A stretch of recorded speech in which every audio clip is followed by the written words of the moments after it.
Humanda na raw na magkakaroon pang muli ng oil price hike sa mga susunod na linggo dahil sa presyuhan sa world market. At kung umaaray na ngayon ang mga motorista, posibleng magmahal pa yan sakaling pumasang panukalang dagdag buwis sa mga produktong petrolyo.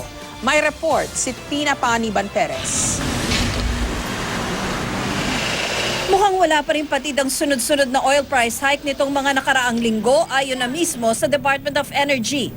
Yung monitor namin sa international prices, medyo pataas pa rin siya in reaction to the production cut na sinabi ng OPEC at saka non-OPEC members. Bumagal naman daw ang pagtaas pero hindi pa rin masabi ng DOE kung hanggang kailan ang uptrend sa presyo ng mga produktong petrolyo.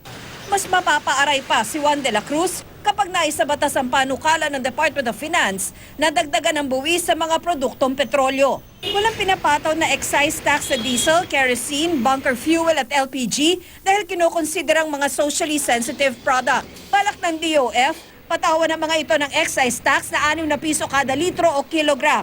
Dahil may value-added tax pa, ang katumbas niyan ay dagdag na 6 pesos at 72 centavos per liter o kilogram.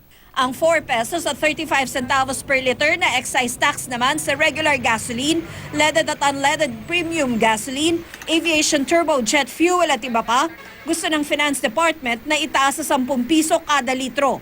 Ang ibig sabihin, dagdag na 6 pesos at 33 centavos per liter. Ang pakiusap lang namin sana sa DOF kung i-implement nila, wag yung one time na isang bagsak lang yung 6 pesos. Kasi masakit talaga yun sa bulsa ng mga consumers. Ang dagdag buwis, ipampupuno raw ng DOF sa mawawalang pondo ng gobyerno kapag naisabatas ang ipinapanukalang bawas sa income tax. Inaasahang may susumite ng DOF ang panukala sa Kongreso sa susunod na linggo. Agad naman daw itong tatalakayin ayon kay House Ways and Means Committee Chair Dakila Cua. Pero ngayon pa lang, kinontra na ito ni Party List Representative Jericho Nograles dahil magkakaroon nito ng direktang epekto sa pang-araw-araw na buhay ng mga mahihirap. Bakit ninalang daw taasan ng buwis sa mga sin product gaya ng sigarilyo at alak? Maging si Senate Minority Leader Ralph Recto, tutol sa anumang dagdag buwis, lalo't patuloy na tumataas ang presyo ng langis.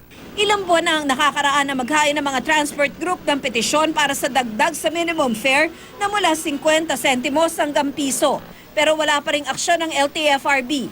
Kanina, inireklamo na ng grupong akto sa Ombudsman sina LTFRB Chair Martin Delgra at 2 board member ng paglabag sa Code of Conduct and Ethical Standards for Public Officials and Employees at sa Anti-Graft and Corrupt Practices Act. Ang bumibili ng diesel, hindi naman yung operator Ang bumibili yung driver. Kaya yung buhay ng driver, pag hindi siya umawak ng manibela, wala siyang kakainin Sinusubukan pa namin kunan ng pahayag ang mga opisyal ng LTFRB. Tina Panganiban Perez, GMA News.